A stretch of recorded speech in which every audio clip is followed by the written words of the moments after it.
Hey guys, I know, it's been quite a while, and for some reason, I feel like we've been here before. But I'm back, and I have huge updates for you guys. And for the sake of your retention, let's just get straight into it.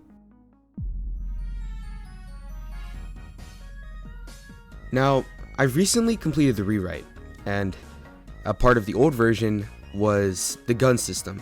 And to be completely honest with you, it was complete and utter garbage. I mean, seriously, it really sucked. Like, good lord, what is this? Anyway, as you can see, there's a lot to be done here. So, I did a lot. Now, you probably knew this, but Roblox has a sort of item system already built into it. It's actually had it for a while. In the original Dead Sun, I used this system as much as I could, because I didn't know how to make my own. And I guess overall it was functional, but it was kind of garbage. The tools in Roblox are, although pretty useful, they have some limitations. You see, instead of like a proper rig where you can move around the weapon and stuff, the tool was completely static. They just welded it to the character's hand, so it was hard to adjust the position of the tool, and it gave you a lot less freedom with the animations. Now, I'm not going to go in detail on how I set everything up, mainly because I'm too lazy to write and explain it. But here's a summary. The custom tool system I made is super customizable. That was my main goal in designing it. Every item in the game boils down to essentially like an ID, and under the ID, I would store all the data for the weapon. So the damage, cooldown, its name, the icon, or even the sound effects. And it's honestly really easy to make them. And the way I really handled all the logic was through weapon classes. So the weapon classes are basically the meat of the weapon. So how it works, when to play certain animations, all that stuff. So I have one for guns and melee weapons, throwables, or even maybe one day food. And thanks to the new animations made by Vin, it's honestly more polished than ever. I'll make sure to upload a sneak of the guns on their own so you can look at it. I put a lot of work into the sound design and stuff, so I hope you'll like it. And also stop asking for more recoil. That's not happening. Alright, a lot of people have been wondering exactly what kind of game Dead Sun will be. And I mean, obviously it's gonna have like horror, parkour, and zombies and stuff like Dying Light. But what will the actual plot be? Like, you join the game, what happens? I want to establish right now, Dead Sun will have a story. And I'm talking about a full 10-hour voice-acted campaign built from the ground up. It might not actually be exactly 10 hours, might be longer, might be shorter, but it's like a rough estimate, so don't quote me on that. And I know what a lot of you are thinking.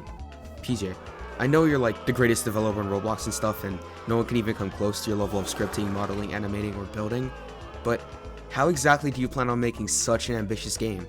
Well, dear viewer, I have news for you. I formed a comprehensive, full roadmap, which, over the next few upcoming months, will allow me to add basically every planned feature in the game with time to spare. Now, I don't want to spoil the whole game, but I guess I can tell you guys some of what happens, so you get like an idea of the story. The story begins a couple years into the apocalypse. The city, which hosts the virus now, was completely walled off at the start. Winter's coming, and everyone's doing what they can to survive. So I guess you can imagine like the first hour or so of the game is all preparations and sort of establishing what the world's going to be like. If I'm being honest, it's been very difficult for me to sort of write the story from the start.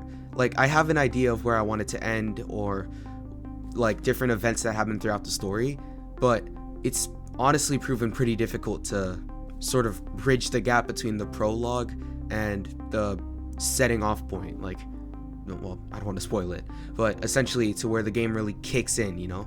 In the future, I plan on making another devlog, and I'll go more in depth there, but I'm really open to any suggestions you guys might have for what I could do at the start of the game. And I know I keep saying this, but like, if anyone at all asks me whether I'm making Dying Light 1 or 2, I swear I'm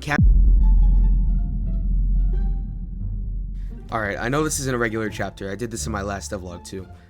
If you're as excited for Dead Sun as I am, I recommend you join the Discord server, link in description.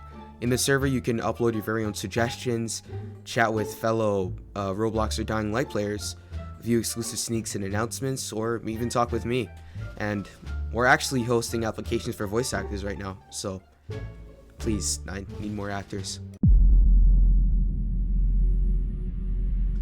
We've talked about weapons, we've talked about the story, and we've even talked about Discord. But what about the actual things that roam the world? The very creatures that brought this apocalypse in the first place? Now, Dead Sun is going to have a vast, massive array of creatures inhabiting the Lost City. Now, these are run-of-the-mill brain zombies. They're slow, stupid, and an excuse for me to add another variant. But just because they're basic doesn't mean they're boring. One thing I really wanted to capture was the physicality of these zombies. In Dying Light, you can see the zombies react to the environment. They trip, stumble, struggle to climb, and that makes them feel real. I've spent a lot of time replicating that feeling in Dead Sun. And I mainly did that through animations and other things. Now, is it basic? Sure, but the husks, they're just the beginning. Now the virals are different. I don't actually have much physically made in the game yet, but I've certainly planned a lot for them. They're freshly infected and it shows. They're agile, powerful, and can maneuver the city at insane speeds. And most of what I have planned is in their movement. Virals have full-on parkour capabilities. Imagine getting chased by something that climbs as fast as you, jumps further, and doesn't need to catch its breath. Now, since I don't really have it in the game now, I can't really discuss how I'm working on it, but in the next devlog, I'll make sure to cover them thoroughly. Alright, now we're getting interesting. Mostly because I've actually designed this fella. Meet the Chucker. They're slow, hulking, and incredibly dangerous. But every special infected in Dead Sun has a reason for being the way they are. The Chuckers, they're essentially roided up bodybuilders. See, Dead Sun's infection isn't a virus, it's a fungus. Think cordyceps, like in The Last of Us.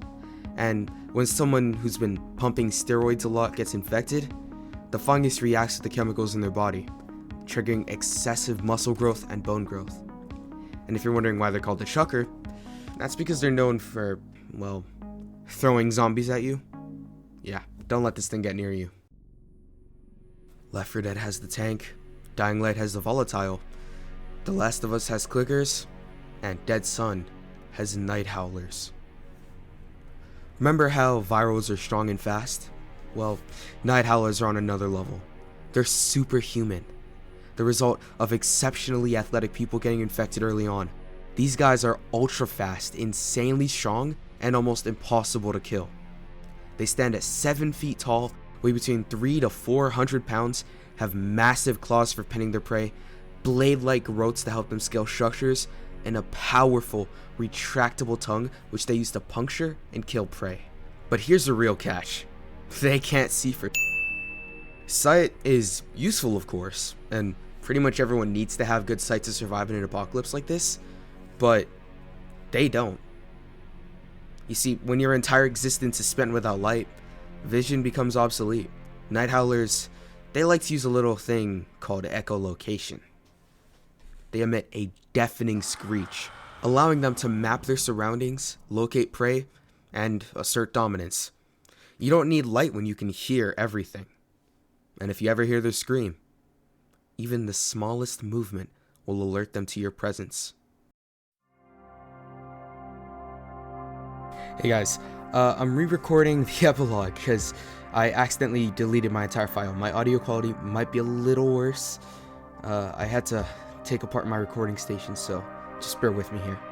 In my next devlog, I plan on covering the zombies more and how I plan on making them. I also might end up covering humans in that video, but they're a lot more complicated than zombies are, so I'm not sure.